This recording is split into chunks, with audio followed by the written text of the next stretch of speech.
underline. Omong dikit tapi nyelekit. Bersama Om Bob. Temukan di channel YouTube Om Bob Indonesia. Om Bob, Wali Kota Semarang menyoroti angka pernikahan anak di bawah umur dan memberikan solusi supaya memberikan pencegahan dan juga pengertian terhadap anak yang masih sekolah. Bagaimana Om Bob menggarisbawahi masalah ini? Undang-undang perkawinan kita itu kan kalau perempuan itu kan usianya harus 19 tahun ya. Betul. Artinya kalau belum 19 tahun itu tidak boleh nikah. Betul. Ya, jadi di sini undang-undang tuh diutamakan.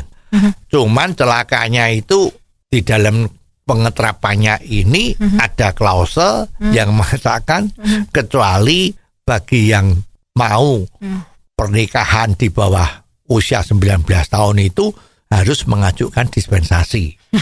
Nah ini ini ceritanya. Dispensasi ini ternyata ya dengan mudahnya keluar. Ya, jadi kalau kemarin di Semarang itu tercatat dalam tahun ini kalau nggak salah itu ada 95 orang. Itu sebetulnya nggak cuma di Semarang loh ya. Hampir di seluruh wilayah Indonesia itu semua ada dispensasi pernikahan dini dari perempuan itu. Ya, ada yang 15 tahun sudah menikah macam-macam ya. Dan 99,5% itu kebanyakannya adalah kecelakaan. Kecelakaan seperti apa ini Om Bob? Ya kalau istilahnya keren itu kalau di golongan orang-orang terpelajar itu kan namanya kan MBA ya. Bukan master ya, tapi marriage by accident. Jadi kecelakaannya di sini adalah perempuan-perempuan yang masih remaja tadi itu ternyata hamil di luar nikah. Maka ini kan dilemanya susah nih. Kalau sudah hamil nanti pada saat melahirkan anaknya, siapa bapaknya? Ya. Nah, kan susah. Maka ini orang tuanya itu terus memohon kepada KUA untuk diberikan dispensasi. Nah, biasa pemimpin-pemimpin kita di KUA itu kan hatinya bagus. Sifatnya menolong. Ya, jadi yang mengajukan permohonan dispensasi kawin untuk usia dini tinggal ditekan oke. Ya, habis gimana gitu kan? Nah, ini yang bikin celaka ya. Undang-undang kita jadi sepertinya tidak berlaku ya. Nah, sebetulnya yang harus dilakukan ini memang susah ya.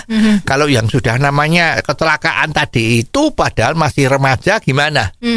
Nah, himbauan dari Ibu Wali Kota kita ini juga betul, harus dikasih pendidikan. Tapi tidak sekedar ngomong kalau masih anak-anak nanti punya anak itu bahaya, bisa kanker rahim, macam-macam, bukan seperti itu.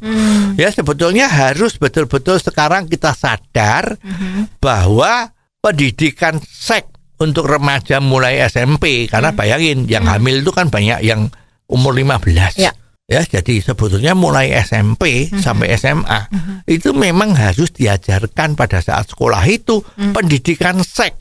Ya, udah jangan bilang tabu-tabu lagi, kita nggak boleh membicarakan seks, itu udah nggak berlaku. Harus dibicarakan dengan terbuka. Cuman celakanya ini ada undang-undang kita juga. Dilarang memperlihatkan alat-alat kontrasepsi di muka umum. Jadi kalau nanti di dalam pemberi pelajaran itu dikasih tahu bahwa alat kontrasepsi itu begini itu nggak boleh keluarin barangnya. Itu bisa salah. Ini kan jadi repot ya. Jadi sebetulnya pendidikan seks itu amat perlu. Ya, zaman sekarang ini zaman internet. Kalau anak-anak yang remaja itu tanpa sepengetahuan orang tuanya nonton internet itu banyak sekali film-film atau video-video yang porno kan. Sekarang kan banyak kan itu. Tiba-tiba ada bocoran ya nanggone apa itu TikTok ya di sosmed yang lain itu ada adegan-adegan yang seperti itu yang orang yang tidak tahu kan repot. Nah, seharusnya memang harus diberikan pendidikan seks secara terang-terangan. Anak itu keluar dari mana? Bagaimana anak itu bisa lahir di dunia? Itu gimana? Itu harus diceritain. Kenapa bisa punya anak? Diceritain. Ya, jangan pakai bohong-bohongan. Ah, kamu masih kecil, nggak bisa tahu apa-apa deh. besok kalau besar kan kamu tahu sendiri. Lah, sebelum tahu sendiri itu udah kecelakaan tadi gimana? Ya, jadi ini harus betul-betul diberikan secara gamblang.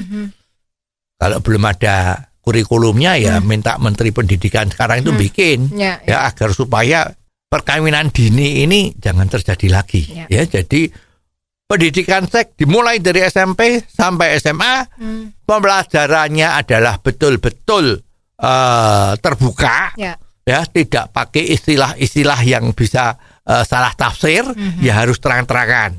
Bila perlu digambarkan video, ini begini, kalau nggak boleh memeragakan barangnya juga video, ya sehingga anak-anak itu bisa tahu dan dia tidak kena tipu. Sama predator sekarang yang ada kan, guru-guru di sana itu ya, yang kelihatannya oke tapi ternyata predator. Nah itu jadi anak-anaknya tidak mudah ditipu, sehingga tidak lagi terjadi kecelakaan MBA tadi itu. Oh, jadi begitu ya Om Bob. Jelas deh sekarang. Terima kasih Om Bob untuk waktunya. Sampai ketemu lagi di waktu yang akan datang. Underline. Omong dikit tapi nyelekit. Bersama Om Bob. Jika Anda suka dengan channel ini, jangan lupa subscribe, like, dan komen.